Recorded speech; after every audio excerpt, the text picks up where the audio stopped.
Hello students, this is Shifali from the channel Be Prepare for UGC NET। Yes friends, तो यहाँ पर आज हम इस वीडियो के अंदर एक बहुत ही बड़ा जो क्वेश्चन आ रहा है सबके माइंड में वो डिस्कस करने जा रहे हैं कि आपका जो सिलेबस है वो अब अपडेट हुआ है या नहीं हुआ है।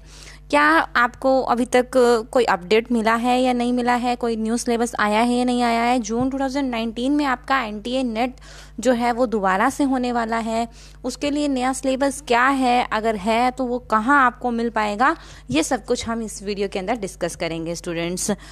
एक तरह से देखा जाए तो ये न्यू सिलेबस यस आया है, और न्यू सिलेबस अगर आया है तो आपके लिए बेटर है बिकॉज क्योंकि ये सिलेबस अप टू डेट है। अगर हम पहले जो सिलेबस की बात करते थे तो वो सिलेबस काफ़ी पुराना था और उस सिलेबस के हिसाब से हमारा पेपर तो आता नहीं था। अगर हम देखते हैं तो पेपर जो है वो काफ़ी अपडेटेड आता था, उसके हिसाब से सिलेबस चेंज हो चुका था, लेकिन कितने सालों से वही सिलेबस जो है वो आपको वेबसाइट के ऊपर मिलता था, तो ये आपके लिए एक तरह से नुकसान था। अब आप जो है वो अप टू डेट सिलेबस के हिसाब से अपडेटेड तैयारी कर पाएंगे, आपको पता चल पाएगा कि हाँ कि क्या क्या आता है एग्ज़ाम के अंदर, वही सब हमें अब करना है।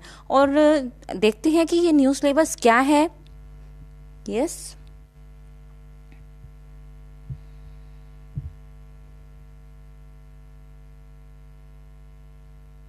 यहाँ पर मैं आपको बता दूं कि पेपर 1 के साथ साथ आपका हर एक सब्जेक्ट का भी अप टू डेट सिलेबस आया है।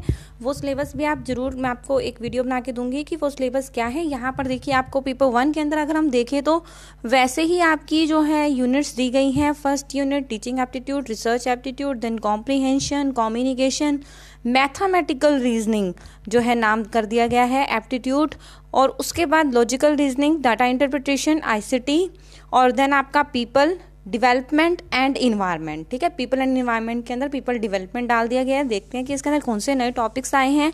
और फिर लिखा गया है हायर एजुकेशन सिस्टम। ठीक है, और यहाँ पर लिखा गया है लास्ट के अंदर नोट के अंदर कि 5 क्वेश्चंस हर एक each carrying 2 marks are to be set from each module. हर मॉड्यूल में से, हर यूनिट में से आपके 5 क्वेश्चन आपको मिलेंगे। ठीक है, जैसे आपको मतलब कि इस बार बड़ी प्रॉब्लम आई थी कि किसी यूनिट में से ज़्यादा क्वेश्चन और किसी यूनिट्स में जो है वो कम क्वेश्चन था, अनइक्वल डिस्ट्रीब्यूशन था। और अब इन्होंने स्पेशली दे दिया है कि हर एक में से आपको 5 क्वेश्चन मिलेंगे ही मिलेंगे, और हर एक क्वेश्चन जो है वो 2 मार्क्स का होगा। और यहाँ पर लिखा गया है वेन एवर ग्राफिकल और पिक्टोरियल क्वेश्चन जो है वो दिया जाए अगर स्टूडेंट्स को, तो a passage followed by equal number of questions and weightage be set for visually impaired candidates. तो कहते हैं वो पैसेज के लिए हम जो स्टूडेंट्स देख नहीं सकते उनके लिए जो है वो अलग से जो है वेटेज सेट की जाएगी, और उसके हिसाब से अलग अलग से वेटेज दी जाएगी। ठीक है, तो अब हम देखते हैं कि ये आपका जो जनरल पेपर है उसके अंदर क्या क्या नया ऐड किया गया है। टीचिंग एप्टीट्यूड की अगर हम बात करें स्टूडेंट्स, तो teaching concept, objective, levels of teaching, ये सब कुछ मेमोरी, अंडरस्टैंडिंग और रिफ्लेक्टिव हम पहले से करते आए हैं। कैरेक्टरिस्टिक्स, बेसिक रिक्वायरमेंट्स हम करते आए हैं। ठीक है, फिर हम लर्नर कैरेक्टरिस्टिक्स की बात करें तो characteristics of adolescent and adult learners characteristics आ गए, एकेडमिक, सोशल, इमोशनल, कॉग्निटिव। ठीक है, तो ये थोड़ा सा डिटेल में आ गए कैरेक्टरिस्टिक्स यहाँ पर। ठीक है, फिर इंडिविजुअल डिफरेंसेस, उसके बाद factors affecting teaching relating to teacher, learner, हर एक रिलेशन में फैक्टर दे दिए गए। ठीक है, टीचर से रिलेटेड फैक्टर्स, लर्नर से, स्पोर्ट मटेरियल से, दैट मीन्स टीचिंग एड्स से रिलेटेड। ठीक है, फिर इंस्ट्रक्शनल फैसिलिटीज़ और लर्निंग एनवायरनमेंट इन इंस्टीट्यूशन। उसके बाद आ चुका है हमारा methods of teaching in institution of higher learning. अब यहाँ पर एक बहुत बड़ी बात कि जो नए अब हायर लर्निंग के अंदर जो नए मेथड्स आपके आए हैं, नए मेथड्स हैं टीचिंग को लेकर, वो जो है लर्नर सेंटर्ड मेथड्स और टीचर सेंटर्ड मेथड्स, उनके बीच में एक तो कंपैरिजन, ऑफलाइन मेथड और ऑनलाइन मेथड के बीच में कंपैरिजन। और ये थोड़ा सा अप टू डेटेड जो है, अब हम कह सकते हैं जो करंट का मैटर आ गया है, जैसे स्वयं प्रभा, मूक्स, जो भी नए नए जो हमारे मेथड्स आए हैं उनके ऊपर क्वेश्चन जो हैं वो आएंगे कि टीचिंग के अब नए मेथड्स क्या हैं। ठीक है, उसके बाद teaching support system, traditional, modern, ICT based, हर तरीके से टीचिंग किस तरीके से हो सकती है उसके बारे में आपको फुल नॉलेज होनी चाहिए। फिर है evaluation system, elements, types of evaluation, evaluation in choice based, credit system, ये आप CBCS जो है वो एक बार क्वेश्चन सीबीएसई की तरफ से आया था इसके ऊपर। ठीक है। तो इवैल्यूएशन क्या, आपकी जो फॉर्मेटिव और नॉर्मेटिव इवैल्यूएशन वगैरह हम पढ़ते हैं, फॉर्मेटिव और समेटिव इवैल्यूएशन, इवैल्यूएशन के सारे टाइप्स, इवैल्यूएशन सिस्टम क्या है, एलिमेंट्स क्या हैं, जो पहले से है वो सब कुछ वही जो है रिपीट हो रहा है। कंप्यूटर बेस्ड टेस्टिंग और इनोवेशन इन इवैल्यूएशन सिस्टम्स, जो इनोवेशन नए नए आ रहे हैं इन इवैल्यूएशन सिस्टम में, उसके बारे में जो है वो आपको स्टडी करना है। तो ये हम कह सकते हैं कि टीचिंग का कोई सिलेबस ज़्यादा वास्ट नहीं किया है। हाँ, कुछ एक चीज़ें ऐड की हैं जो करंट से रिलेटेड हो सकती हैं, आपकी जो आपके जनरल अवेयरनेस से रिलेटेड हो सकती हैं, तो आपको टेंशन लेने की जरूरत नहीं है। टीचिंग एप्टीट्यूड में कुछ नया ऐड नहीं किया है इन्होंने। अच्छा जो ऐड किया है वो पहले से भी एग्जाम के अंदर आता है, बस आपको जो है वो पुराना सिलेबस था, उसकी वजह से आपको प्रॉब्लम हो रही थी। उसके बाद हम रिसर्च एप्टीट्यूड की बात करें तो रिसर्च के मीनिंग, टाइप्स, कैरेक्टरिस्टिक्स, पोस्ट पॉजिटिविटिक, यहाँ पर अप्रोच टू रिसर्च। तो यहाँ पर एक नई पॉइंट्स जो है ये आ चुके हैं, पॉजिटिविज्म और पोस्ट, ठीक है। तो ये जो है नए टॉपिक्स जुड़े हैं रिसर्च के अंदर। उसके बाद आ गया methods of research, experimental, descriptive, historical, quantitative, qualitative methods, ये तो हम सब कुछ पढ़ ही चुके हैं। उसके बाद आ गया मेथड्स, स्टेप्स ऑफ रिसर्च, ये भी हम पढ़ चुके हैं। उसके बाद हम बात करें thesis and article writing, format और स्टाइल्स ऑफ रेफरेंसिंग, ये भी हम पढ़ चुके हैं। जो रिसर्च राइटिंग हम पढ़ चुके हैं, रिसर्च रिपोर्ट, उसके अंदर आ जाता है ये। फिर application of ICT in research, ICT की एप्लीकेशन रिसर्च के अंदर, जो हमारे कोई भी सॉफ्टवेयर वगैरह या कुछ मैटर यूज होते हैं रिसर्च में, तो वो सब कुछ आ चुका है आपका। फिर आ गया रिसर्च एथिक्स, ये तो बिल्कुल सेम आपका लगभग वही जो टॉपिक है और रिसर्च के अंदर ऐड है जो आपके पहले थे, कुछ नया ऐड नहीं हुआ है। कॉम्प्रीहेंशन के अंदर बोल रखा है कि एक पैसेज जो है टेक्स्ट का आपको दिया जाएगा, क्वेश्चन जो है वो पैसेज के अंदर से पूछे जाएंगे, बिल्कुल वही आपका जो पहले आपका आता है रीडिंग कॉम्प्रीहेंशन, वही है आपका, ठीक है। उसके बाद हम बात करें कम्युनिकेशन की। कम्युनिकेशन के अंदर यहाँ पे हमें बता रखा है मीनिंग, टाइप और कैरेक्टरिस्टिक्स, पहले भी आते थे। Verbal, non verbal, inter cultural और ग्रुप कम्युनिकेशन, क्लासरूम कम्युनिकेशन, ये सब कुछ पहले भी आता था, वही का वही आ रहा है। बैरियर्स भी वही आ रहे हैं। और मास मीडिया एंड सोसाइटी, ठीक है। मास मीडिया मतलब एक साथ जब बहुत लोगों के साथ हम कांटेक्ट करते हैं, कम्युनिकेट करते हैं, तो वो मास मीडिया होता है, तो उसके बारे में। और सोसाइटी, ठीक है। तो कम्युनिकेशन के अंदर कुछ खास चेंजिंग नहीं हुए हैं। उसके बाद हम मैथमेटिकल रीजनिंग की बात करें जब हम, तो टाइप्स ऑफ रीजनिंग, ठीक है, letter series, codes, relationship, number series, सबका सब जो है वही का वही है इसके अंदर से।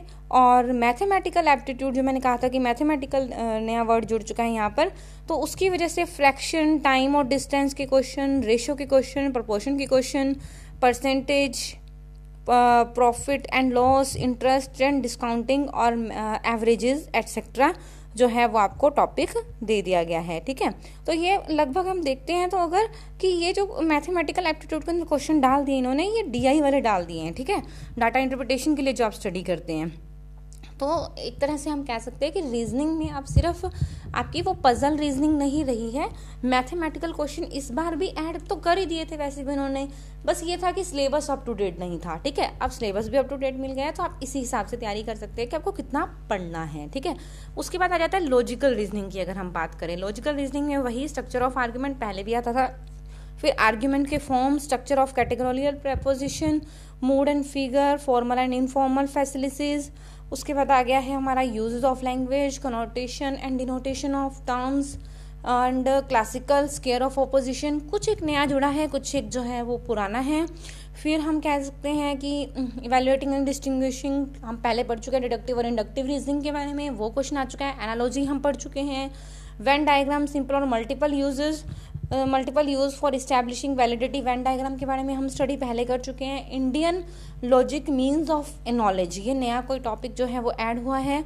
फिर परमानास, प्रत्यक्ष, रिसेप्शन, अनुमान, वाओ कैसे वर्ड्स आ गए हैं, इंटरफेस और उपमान, कंपैरिजन, शब्द, वर्बल टेस्टिनोमी, अर्थापटी, उसके बाद इम्प्लीकेशन और अनुपलब्धि, नॉन एप्रीहेंशन। तो यहाँ पर बहुत से नए नए टॉपिक्स जो हैं वो ऐड हुए हैं।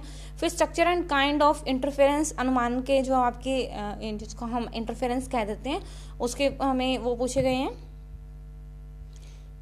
Yes, structure and kinds of अनुमान, ठीक है, वो पूछे गए हैं। व्यक्ति, इनवेरिएबल रिलेशन और हेटवाभासिस, ये इंडियन लॉजिक है, ठीक है, इंडियन लॉजिकल रीजनिंग है आपकी, फेलिसिस ऑफ इंटरफेरेंस। तो ये आपके नए जो तो ये आपके नए टॉपिक जो हैं वो लॉजिकल रीजनिंग में बहुत जुड़े हैं, तो वो आपको देखने पड़ेंगे इस बार नए तरीके से। फिर आगे हमारा डीआई के अंदर जो है हमें सोर्स एक्विजिशन और वही क्लासिफिकेशन ऑफ डाटा हमें समझाया गया है, क्वालिटेटिव और क्वांटिटेटिव डाटा, बार चार्ट आ सकता है, हिस्टोग्राम आ सकता है, पाई चार्ट आ सकता है, टेबल चार्ट आ सकता है, लाइन चार्ट आ सकता है, मैपिंग ऑफ डाटा जो है डाटा का मैपअप किया गया होगा, और उसके बाद डाटा इंटरप्रिटेशन और डाटा एंड गवर्नेंस वैसा ही है जैसे आपका डीआई पहले था, ठीक है, तो कुछ नया चेंज नहीं हुआ है इसके अंदर। फिर हम बात करें आईसीटी की, तो जनरल एब्रीविएशन और टर्मिनोलॉजी पहले भी आती थी उसकी। फिर basics of internet, intranet, email, audio, video conferencing, पहले भी ये सब कुछ आता था। फिर digital initiatives in higher education में आने वाले डिजिटल इनिशिएटिव्स ये पहले भी आते हैं क्वेश्चन, और अब भी जो है बस सिलेबस के अंदर नहीं थे क्वेश्चन, हमें पहले भी मिल जाते हैं इसके। और आईसीटी एंड गवर्नेंस ये भी टॉपिक जो है वो आ जाता है पहले से ही, तो इसमें कुछ नया ऐड नहीं हुआ है। फिर हम पीपल डेवलपमेंट और एनवायरनमेंट, ओके, इसकी बात करें तो यहाँ पर development, environment, millennium development and sustainable development goals पहले भी आते थे और अब भी आ रहे हैं सिलेबस के अंदर। फिर आ गया human and environment interaction, anthropogenic activities and their impacts on environment, कि लोगों के द्वारा जो एक्टिविटीज होती हैं उसका इन्वायरमेंट के ऊपर क्या इम्पैक्ट पड़ता है। ह्यूमन और इन्वायरमेंट का जो इंटरेक्शन है, मतलब कि जो इन दोनों का मेल जोल है, जो उसकी वजह से जो एंथ्रोपोजेनिक एक्टिविटीज जो लोग करते हैं एक्टिविटीज, उसका इन्वायरमेंट के ऊपर क्या असर पड़ रहा है, वो क्वेश्चन हमारा पहले भी आता था और अब भी बस वो सिलेबस के अंदर ऐड कर दिया गया है, कोई नई बात नहीं है। फिर environmental issues, local, regional, global, किसी भी तरह का इन्वायरमेंटल इशू हो, air pollution, water pollution, soil pollution, noise pollution, waste, solid, liquid, biomedical, hazardous, किसी भी तरह का इलेक्ट्रॉनिक वेस्ट, उसके ऊपर question, climate change and its socio economic and political dimensions, ये भी पहले से आता है। उसके बाद आ गया इम्पैक्ट्स ऑफ पॉल्यूटेंट्स का इम्पैक्ट्स हम पहले भी पर स्टडी करते हैं। Nature and energy resources, solar, wind, soil, hydro, geothermal, biomass, nuclear, forest, natural, ठीक है, तो आपकी ये जो है नेचुरल और एनर्जी रिसोर्सेज जो हैं वो सारे आपके आ चुके हैं। उसके बाद आ गया natural hazards and disasters, mitigation strategies वगैरह जो है वो भी आपके आ चुके हैं। फिर आ गया आपका environment protection act, national action plan on climate change, ये बहुत बेटर है, आपका सिलेबस बहुत ही अच्छा है मैं आपको बताऊं तो, क्योंकि आपका ये पहले से आता है, लेकिन अब हम क्लियर हो चुके हैं कितना पढ़ना है, पहले हमें क्लियर नहीं था कि कितना हमें पढ़ना है, ठीक है।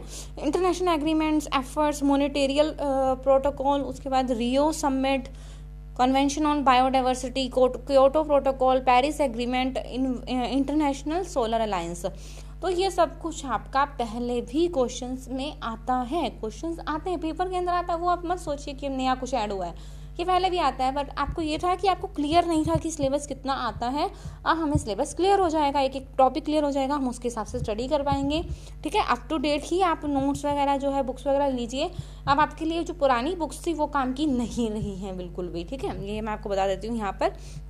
फिर हम बात करें हायर एजुकेशन सिस्टम की, तो हायर एजुकेशन सिस्टम में institutions of higher learning and education in ancient India, ancient India के अंदर हायर लर्निंग और हायर एजुकेशन के जो इंस्टीट्यूशंस हैं उसके बारे में, जो पुराने जो हमारे गुरुकुल वगैरह सिस्टम था वो सब कुछ, उसके ऊपर क्वेश्चन आगे आ सकता है। उसके बाद इवोल्यूशन ऑफ हायर लर्निंग और रिसर्च इन पोस्ट इंडिपेंडेंस, इंडिया की इंडिपेंडेंस के बाद जो हायर लर्निंग की जो इवैल्यूएशन हुई है, मतलब कि वो किस तरह से जो है वो विकसित हुई है, ठीक है, किस तरह से डेवलप हुई है, और वो क्वेश्चन जो है वो आपको सिलेबस के अंदर तो पहले भी था, लेकिन सिलेबस कभी भी क्वेश्चन के अंदर ऐड नहीं होता था, और अब कैसे, अब जो है वो ऐड हो चुका है इसके अंदर, मतलब कि सिलेबस के अंदर तो हो सकता है कि क्वेश्चन अब आपको मिले, सिलेबस के अंदर पहले भी था लेकिन क्या था, पेपर के अंदर नहीं आता था, और अब पेपर के अंदर आ सकता है क्योंकि अप टू डेट सिलेबस उन्होंने अब तैयार किया है। फिर oriental, conventional and non conventional learning programmes in India, जो आपके पुराने लर्निंग प्रोग्राम्स हैं, नए हैं, ठीक है, तो वो सब कुछ आपको लर्निंग प्रोग्राम्स जो हैं उसके बारे में स्टडी करना है। फिर professional, technical and skill based education उसके बारे में क्वेश्चन आ सकता है। उसके बाद value education and environmental education, value education और इन्वायरमेंट की एजुकेशन के बारे में क्वेश्चन आ सकता है। और पॉलिसीज, गवर्नेंस एंड एडमिनिस्ट्रेशन, ये भी हम कह सकते हैं कि हमें क्लियर कट पता चल चुका है कि हायर एजुकेशन में क्या करना है, कोई टेंशन वाली बात नहीं है। पॉलिटी जो है वो बिल्कुल खत्म कर दी गई है, आपकी गवर्नेंस को खत्म ही कर दिया गया है। इस बार भी आपके क्वेश्चन अटेम्प्ट नहीं हुए जो इसके अंदर से पेपर में अंदर नहीं आए थे, और अब आपको बिल्कुल भी नहीं पढ़ना है क्योंकि वो सिलेबस से ही हटा दिया गया है। ठीक है, तो ये आपके लिए बहुत अच्छी बात है कि आपको क्लियर कट मिल जाएगा कि आपको कितना करना है। तो ये है आपका नेट का सिलेबस। इसे आपको डाउनलोड कैसे करना है वो आपको मैं जल्दी से बता देती हूँ। आपको करना है क्या, क्रोम किसी भी ब्राउजर में जाना है, वहां पर हम सर्च करते हैं UGC नेट ऑनलाइन। ठीक है, तो ये आप सर्च कर दीजिए, गो किया मैंने यहाँ पर। आपको जैसे ही गूगल के ऊपर सर्च होगा तो सबसे फर्स्ट ऑप्शन UGCnetonline.in जो है ये लिंक खुल जाएगा आपका। इधर से हम करेंगे ओके, और यहाँ पर जैसे ही आप ओपन करेंगे तो यहाँ पर सबसे ऊपर लिंक दिखा रखा है NTA का, उसके नीचे लिखा है updated syllabus of UGC net applicable from June 2019 UGC net onward. So यहाँ पर हम करेंगे ओके, और ये आपका सारा का सारा अप टू डेट सिलेबस आपको यहाँ मिल जाएगा। जो पेपर 1 का है इंग्लिश में, हिंदी में, दोनों लिंक आपको मिल रहे हैं। ठीक है, इस तरह से आपको जो किसी भी सब्जेक्ट का करना है आप उसी सब्जेक्ट के ऊपर जाकर जो है वो डाउनलोड के बटन के ऊपर आगे क्लिक कीजिए और वो डाउनलोड हो जाएगा। ओके, तो स्टूडेंट्स जल्दी से इस सिलेबस को डाउनलोड कीजिए और जल्दी से उसी हिसाब से स्टडी शुरू कीजिए अपनी। Best of luck for your exam. जून 2019 में आपका एग्जाम दोबारा हो रहा है, ये आपके लिए बहुत ही अच्छी बात है क्योंकि जिनकी जितनी भी तैयारी थी, अब वो एक बार जो पुरानी टेंशन थी, जिनका सिलेबस, जिनका नेट नहीं क्लियर हो सका, वो अपनी पुरानी टेंशन को छोड़कर जो है अब नई तरीके से तैयारी कीजिए। अब अप टू डेट सिलेबस आ चुका है, आपके लिए बहुत बेटर मतलब कि बहुत अच्छी बात है आपके लिए कि सिलेबस अप टू डेट आ चुका है और आप उसी के हिसाब से ही तैयारी अब करेंगे तो आप अच्छे से एग्ज़ाम को दे पाएंगे। ठीक है, तो ओके स्टूडेंट्स, ये थी मेरी video. Bye, have a nice day and best of luck for your June 2019 preparation. Okay, bye students.